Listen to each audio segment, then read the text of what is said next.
My name is Mark Cohen. I'm a medical doctor and a professor at RMIT University in Melbourne, and been interested in integrative medicine for many years, and now I'm focusing on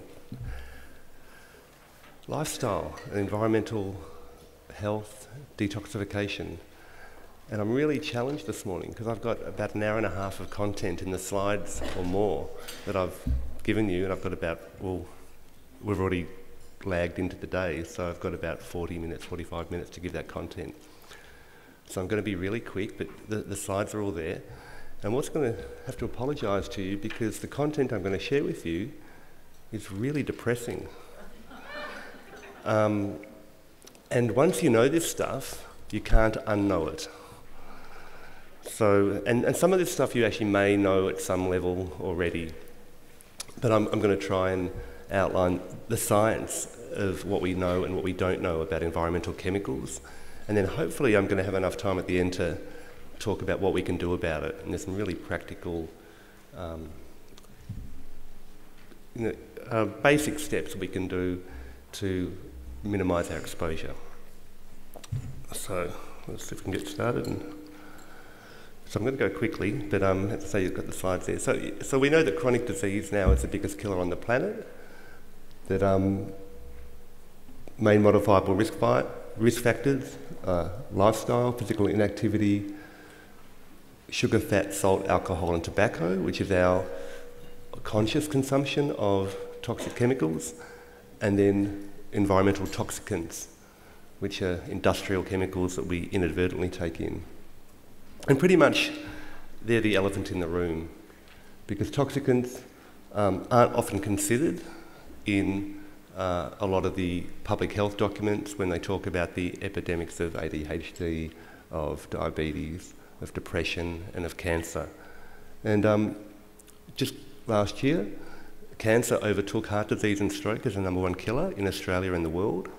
And this is due to environmental factors. This is not a genetic thing, this is a lifestyle issue. And they're talking about a tidal wave of cancer that's overtaking the world, and 1 in 3 women, 1 in 4 men. That's a stat or more. Environmental toxicants are really wide and varied, and that's the other thing, that it's just not 1 or 2 chemicals we're exposed to, there's a whole range. So, and they're classed according to different categories. So there's what we call the POPs, persistent organic pollutants, which are generally fat soluble. They last a long time in the environment, decades, even more. They last a long time in our bodies. We have endocrine disrupting chemicals, which some of them POPs are endocrine disruptors, but these are chemicals that affect our endocrine system and are very active in very, very small doses. There's nuclear radiation, which I'm not going to really talk about today, and there's a huge exposure now to radioactive chemical isotopes, radon, depleted uranium, and from nuclear power stations, from medical radiation, and from nuclear war, and even using depleted uranium and things in weapons. Heavy metals, which there's been a lot of discussion here about heavy metals, which released due to industrial activity, and for example, mercury is released in huge amounts from burning coal, and lead in petrol, in paints that we're still suffering from before the 1980s, and electromagnetic radiation, which we're increasingly exposed to with mobile phones and Wi-Fi and electromagnetic devices. So I've tried to come up with 10 toxic truths that I call them, and I'll go through them very quickly, but it used to be thought that the dose makes the poison. Paracelsus came up with that 500 years ago, and that was a revolution for chemistry, and Paracelsus was one of the alchemists and came up with a lot of the principles we have now for chemistry. But that was 500 years ago technology thinking, and we've come past that, and there's actually 5 factors that determine the toxicity of a substance. It's the type of substance, it's the dose, it's the combination of chemicals, it's the timing of when you're exposed, and it's your individual risk factors. So your individual susceptibility based on your genetic profile, your detoxification enzyme pathways, where there's wide polymorphisms, differences in the community with ability to detoxify. And we all have different health conditions, different pharmaceutical drugs or nutritional deficiencies or excesses that can interact with chemicals that increase or reduce their toxicity. So those 5 factors are, this is not controversial. This is like, they're the 5 factors that determine toxicity. But when we regulate them, we only look at dose, and we don't consider combinations or timing or these other effects. So these are the summary of the 10 toxic truths, and I'm going to go through them in a bit more depth, but I just thought I'd put them on a page for you, and I'm not going to read them all out right now because I'll go through them one by one. So the first one is that toxicants are everywhere. We're all affected. So POPs, persistent organic pollutants, are found in our air, our water, our soil, our food, our bodies, every tissue within our bodies. And they're found in wildlife and humans at levels at or near the levels that can do harm. And interestingly, indoor environments are commonly more toxic than outdoor environments, just due to the products that we buy and bring into our houses and what we build our houses from. And these toxicants travel around the planet through what they call long-range environmental transport. So, often they're volatile. They'll go up into the outer atmosphere. They'll travel around the planet, and they precipitate out in high altitude and high latitude regions. So the New Guinea highland women, for example, who are living at 2,000 metres elevation, 1,000 or more kilometres away from any agriculture, have DDT in their breast milk, as every woman in the planet does. Every litre of ocean water contains plastics now. We've really contaminated the whole planet, from the driest deserts to the deepest oceans, to all our atmosphere. Air pollution now is more deadly than the road toll in Australia. Since about 2004, air pollution from cars is known to kill more people than car accidents. And now air pollution has been a risk factor for autism, for cancer, for cognitive function decline, dementia. And just based on GPS location, if they can look at your house and they can see how close your house is to a high traffic flow area, they can predict your risk of a whole range of diseases, just due to the algorithms predicting air pollution. And we know that air pollution doesn't know any national boundaries. The pollution from China goes over to America. There's dust storms that go around the planet. These are planetary problems now. So that's, everyone's affected, and the full extent is unknown. Often these toxicants, they can be deadly, but they can be latent. They can have effects, many decades or even generations later, and we're not actually monitoring it. There are only a couple of global, or not even global. There's the Americans, the Germans. There's a few countries that have very limited biomonitoring programs. But at the moment, as a medical doctor, there's no test that I can do to actually assess your body burden or your toxic load. So we're not even assessing that. So this is the biggest biomonitoring project in the world. The Centre for Disease Control has about 5,000 people they look at every few years. And they measure about just under 300 chemicals of the 140,000 odd commercial chemicals that are out there. So that's 140,000 commercially produced chemicals. 3,000 of those are produced in high volume.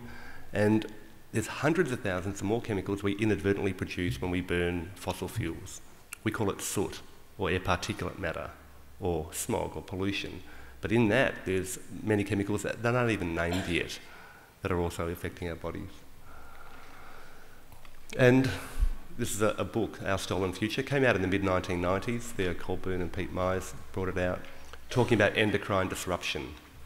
The fact that these chemicals don't just affect directly our organs, they affect our endocrine system, so they're very potent at low levels, and that we're really part of this big human experiment, and the results aren't going to be known for generations. And when this book came out in the mid-1990s, they were called scaremongers, and this wasn't real, and there's no science behind it. Well, 15 years later, this has been seen as, they were like the Rachel Carsons of their time, who, Rachel Carson talked about organic chlorines and the persistent chemicals like DDT, well, they predicted that in the World Health Organization. I wrote this slide. I don't. The World Health Organization came out with a state-of-the-art document in 2012 on endocrine disrupting chemicals, saying yes, this definitely happens, and what we know now is the tip of the iceberg. So what we do know though, is with this endocrine disruption that tiny doses can have big effects. So normally, do I have a laser pointer here? Normally toxicologists, I can't reach over, assume there's a linear dose response curve. With, as you go up in dose, you go up in effect. And now we know that these dose response curves can be non-linear, non-monotonic. So as you go up in dose, there can be more effect. But as you go down in dose, the effect can reduce. And then you go down further in dose, and the effect can increase. So you have this U-shaped curve. So at very, very low doses, you can have quite a dramatic effect. And these mice, or the rats down the bottom, are an example of diethylstilbestrol. Given at 100 parts per billion, you get a very scrawny pup. If you give the 100 parts per billion to a mother, you get a very scrawny pup. But at 1 part per billion, so 100 times less, you get this grossly obese rat pup. So, that's just an example of endocrine disruption. Oh, there's the WHO document. So this is the one in 2012, state of the art, that says that endocrine disrupting chemicals, they're in pesticides, they're in electronics, our personal care products, cosmetics, our food, are partly to blame for the global increase in obesity, birth deformities, cancer, psychiatric diseases, ADHD, neurodevelopmental problems in children, etc. And that, current findings are the tip of the iceberg. And this is from that document. It goes through the different conditions throughout the lifespan, ranging from learning difficulties to infertility to cardiovascular disease to dementia. So these are the bread and butter of general practice. These are the diseases that doctors and naturopaths and practitioners see every day, yet it's not on their radar because we don't actually have the tools to monitor these chemicals. So the fourth toxic truth is that persistence leads to accumulation, or to biomagnification. So persistent organic pollutants, as I said, such as DDT, PCBs, they persist for years, many decades in the environment, and they're stored in our fatty tissue, and they biomagnify up to 10 million times. So if they're in a phytoplankton exposed to DDT or PCBs or dioxins, etc., well then the zooplankton eat the phytoplankton and concentrate them. And then the shrimp eat the zooplankton and concentrate them. Then the little fish eat the shrimp and they concentrate them. And the bigger fish eat the little fish. And as you go up, certainly in the oceans, there's a long food chain, and you get up to 10 million times magnification. The Stockholm Convention came out in 2005, it was ratified. They named the dirty dozen persistent organic pollutants. And to be on that list, they had to undergo long-range environmental transport, so these pollutants had to travel around the whole planet. They had to persist in the environment for many decades. They had to bioaccumulate in the food chain, and they had to be toxic to humans and animals. And out of that list of 12, most of them are actually pesticides.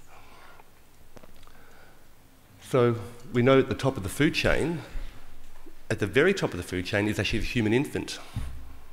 Because a human infant eats breast milk, which is a product of humans which are omnivores. So we have this biomagnification focusing, directing, magnifying these persistent organic pollutants into the next generation. So they're concentrated in that.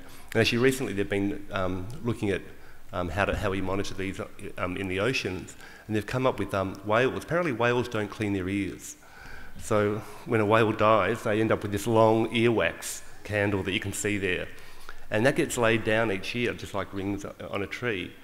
So, and because the wax is a fatty substance, it accumulates, or it gives you a measure of the persistent organic pollutants each year.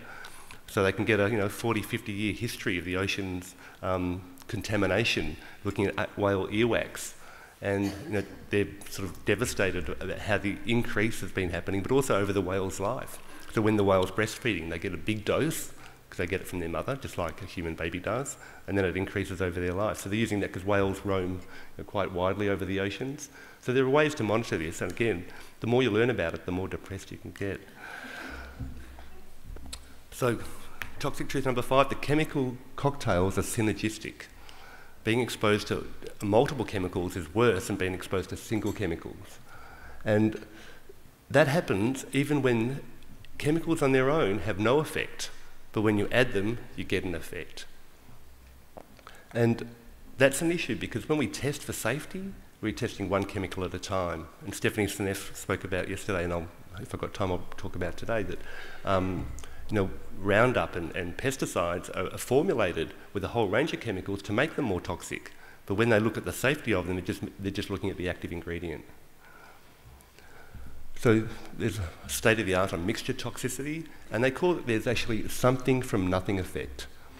And that's it. You can get, when these two chemicals do nothing on their own, you put them together and you get something. So it's like you're getting something from nothing. But the something you're getting is a toxic effect. It's undesirable. So we know pesticides are more toxic than their ingredients, as I said. They have these inert adjuvants, cell penetrants, etc., and that increases their toxicity from 100 to 1,000 times. And Roundup was actually one of the most toxic with all the different adjuvants. And often they don't have to, they're not on the label, they don't have to disclose what those adjuvants are.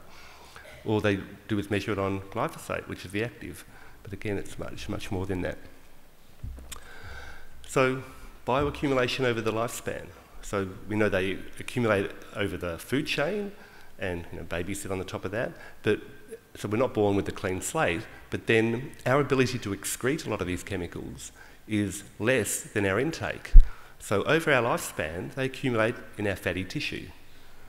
So these fat-soluble toxicants accumulate in this centripetal obesity, and there's actually a theory that the global obesity epidemic partly is due to our bodies trying to use what the public health people called the general public health adage, which was the solution to pollution is dilution. So public health officials used to say that if we can't get rid of a chemical, we'll dilute it. So the solution to pollution is dilution. Well, in our bodies, these chemicals are fat soluble. The most fatty organ in our body is our brain. So for our brain to reduce the levels, it can't excrete them because we don't excrete fat. Fat's a very valuable biological resource. We don't normally excrete fat unless we're breastfeeding. But what we can do is dilute it by putting on abdominal fat. And at least then that dilutes the amount of toxicants our brain's exposed to. And we know that kids have a toxic start to life. When you think about a fetus, there's not much fat in a fetus. Yet the mother wants to give fat to the fetus to help it grow, and our fattiest organ is the brain, and same with the fetus. The fattiest organ in a fetus is the brain. So these chemicals then target the fetal brain. So the fetus gets a load from the mother, and then when they're born, they get the breast milk, which is again, they get the load from the mother. And there's a study that was done at RMIT, some colleagues of mine, that showed in the 1990s, children in Victoria were getting more DDT in its metabolites from mother's breast milk than the acceptable daily intake, and that acceptable daily intake is calculated for a 70 kilogram adult with a mature detoxification pathways and immune system, yet from breast milk. And I must say, breast milk is the best possible food for an infant, without question.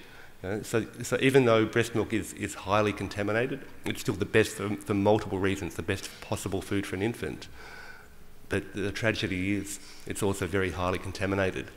And if you have an older sibling, you need to give them thanks because the first child gets the brunt. They get the download from the mother's exposure. So second and subsequent siblings actually get much cleaner breast milk because the mother has detoxified into their first child. So give thanks to your older siblings. So they're the persistent pollutants, but some of them are pseudo-persistent.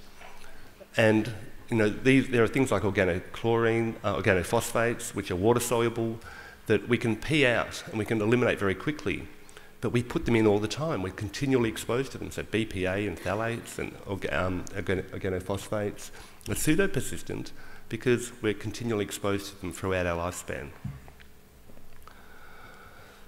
So timing. We know windows of development are critical, and that became really obvious in the 1970s when thalidomide was being used, and hundreds of thousands of babies were being born without limb buds, because if you're exposed to thalidomide while you're forming limb buds, you get phocomelia, that they don't develop. Yet, if you give thalidomide to an adult, it can actually be quite a useful drug and won't cause those effects. And we now know that prenatal exposure to organophosphate pesticides, which are neurotoxicants in adults, but prenatal exposure, so they did a study in Columbia University where they measured women's urine in the third trimester. And the level of organophosphates in women's urine in the third trimester correlated with the children's intellectual function at age 7. So these are latent effects, presumably irreversible effects. And with this big CDC population study, they looked at urinary organophosphates in children, and the current level correlated with ADHD symptoms. So there's a latent effect with maternal exposure, and then there's a current effect in children which directly related to ADHD symptoms. So there's an article that came out in The Lancet just over a year ago. Philip Landrigan and co-authors came out naming a whole lot of neurodevelopmental toxins, and there's 12 that they talked about, and they put organophosphates on that list for the first time. And they talked about a silent pandemic of chemical brain drain, that really the whole human population, the next generation, are suffering from these neurodevelopmental toxicants. And also, when they measure toxicant exposure and safety and regulation, they don't actually do neurodevelopmental toxicity. That's not part of the exposure regulations. So early exposure leads to latent chronic disease. As I say, they're often irreversible with effects that may not be evident until later life. And so you've got children like this with a chocolate bar and a big bottle of sugar. But they may be programmed in utero to actually crave these foods, because in utero exposure actually changes your neural pathways, so you crave high-fat, high-sugar foods. It makes you more prone to diabetes, more prone to a range of chronic diseases. And we know that these effects are transgenerational and epigenetic, which means they don't affect the actual gene sequence, but they affect the genome or the epigenome, and they can last for 4 generations. So you've got effects that are not just your exposure, and this is not just for chemicals, but also toxic stress exposure can affect up to 4 generations. And there's they talk about environmental epigenetics as being a new paradigm for evolutionary biology, and that these effects go through 4 generations and affect how we react to stress. They affect how we react to our own chemical environment. So our exposure now affects our great-grandchildren. And we also know that exposure is not equal and it's unjust. Exposure varies. If you're poor, you get more exposed because you live in industrial areas, you get more exposed to industrial toxicants, and it's influenced by public policy, the safety measures you use when you're using chemicals, and where you live and how you live all affect your exposure. And we know that accidents happen, and there's been catastrophic accidents at every stage of the industrial chemical chain that have exposed vast populations. So from extraction, we have the BP oil spill. From transport, we have Exxon Valdez. With manufacture, we have the Bhopal disaster with the pesticide factory exploding. With use, we have Fukushima and Chernobyl accidents. And then, chemical waste dumps like Love Canal and places like Cranbourne in Victoria, where they built suburbs on chemical waste dumps. And finally, risk is unequal and greatest for the young. So it's really unjust because the most vulnerable, the unborn child and the infants, are actually the most vulnerable, and they're at the greatest risk, and they have the greatest consequences from that, because children aren't just little adults. Children have higher food, air, water, fluid intake per kilogram. They extract more toxicants from the food that they eat because they've got high metabolic requirements. They have immature immune detoxification systems. They're more exposed to the ground, and they put their hands in their mouth, so a lot of PBDEs and other things go into the dust, so by touching their mouth they get more highly exposed, and they've got a longer period to develop disease. We know that pesticides in Australian children, as I say, it's not really monitored. There's one study that was done in South Australia that showed that Australian school children or preschool children were exposed to a whole range of organophosphate pesticides, these neurotoxicants that are in our food, and that the levels were as high, if not higher, than those in Germany and the US, and they're the only comparable populations we have. And we know that what I call the fossil food system, fuels the problem. Food is our major source of ingested toxicants. It takes about 7 to 10 calories of fossil fuel to make 1 calorie of food in the way we produce food currently on the planet. And about 40% of the energy for food goes towards chemical fertilisers and pesticides. What's happened?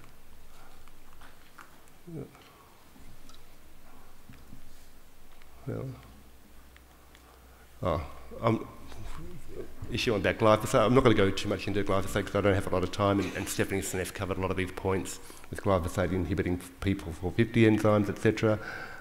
More toxic combination, causing chelating liver and kidney disease.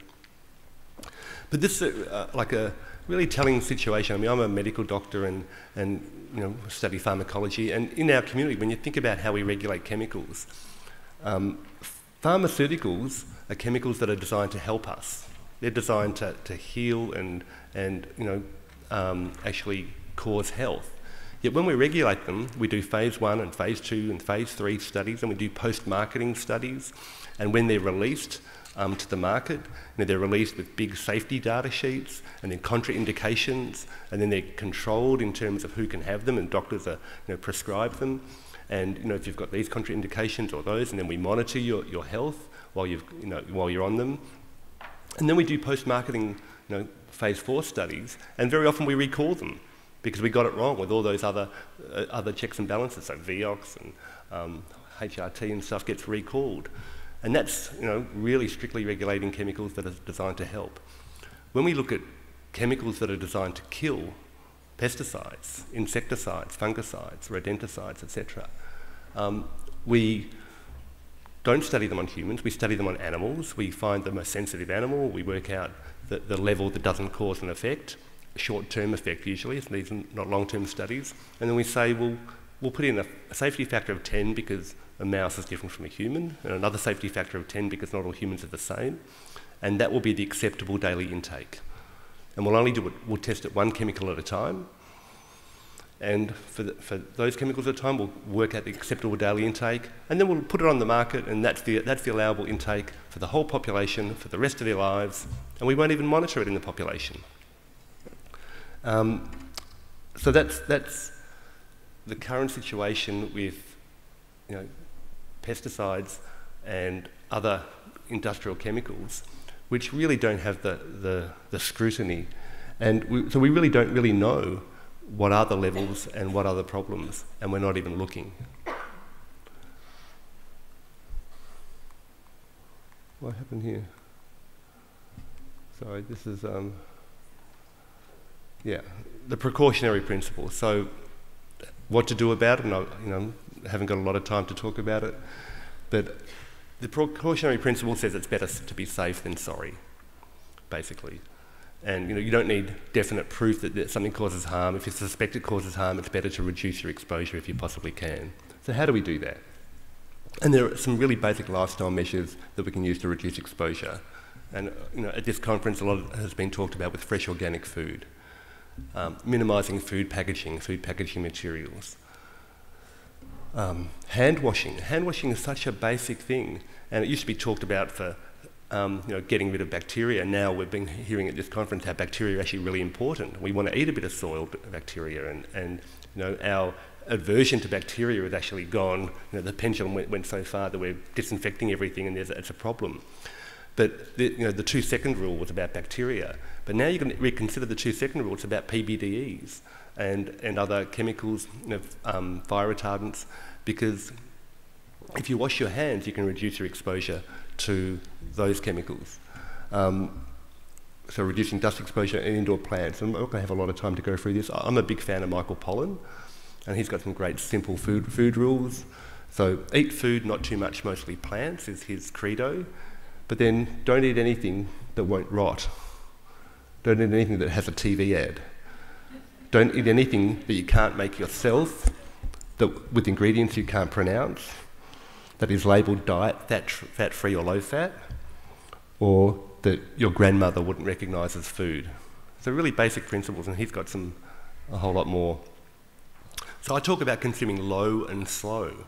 So consuming low on the food chain and low on the processing chain. So as much whole food as possible, much plant-based as possible. And slow, which is seasonal, local, organic, and whole. So eat anything you want. If it's seasonal, local, organic, and whole, chances are you don't have to worry about the calories and the protein, different micro and macronutrients. It's just a general food principle. We know that organic food reduces pesticide exposure. In children, about 6 times less exposure in children that had organic food compared to conventional food. Myself and one of my PhD students, Lisa Oates, did a study published 2 years ago now that showed 1 week of organic food will reduce your organophosphate pesticide load by 90%, 90%. So after a week, you pee them out. Now the question is 90% reduction in these very toxic neurotoxic chemicals, does that have an effect on your health? And at the moment, we actually don't know. And I had a debate with one of the FSANZ scientists, the food regulators. And this is on the ABC. I think there's a podcast on it on the ABC. And he said, well, organic food's a lifestyle choice because there's no health advantage in a 90% reduction in organophosphates because the current levels are safe. So if the current levels are safe, reducing it by 90% doesn't actually help you. Mind you, he has no human data to say the current levels are safe because we don't monitor that. We have animal data, 1 organophosphate at a time. There's 80 organophosphates on the market. So we do 1 at a time, we do it in animals and we say, oh, they're safe, 90% reduction doesn't have a positive impact. So that's where I'm directing some of my research to explore that. The American Academy of Pediatrics actually put out a position on the organic food in 2012, and they said, yes, the nutritional difference, organic food and conventional food is about the same, but certainly organic food has less pesticides, less antibiotic-resistant bacteria, but there's no studies that have shown that eating organic food improves any condition. So it's up to patients and doctors to decide because there's no data, and we need some studies to show that. And again, that's we need to generate some research on that. You all know about the Dirty Dozen put out by the Environmental Working Group and the Clean 15, so you don't have to eat everything organic. There's research on diet and persistent pollutants where vegans and vegetarians have much lower levels of DDT and PCBs and dioxins and these persistent organic pollutants because of the bioaccumulation. That's why food packaging, I've been given the time things I've got. I'll run quickly through this. So food packaging is a source of BPA and phthalates. There's research reducing by 2/3.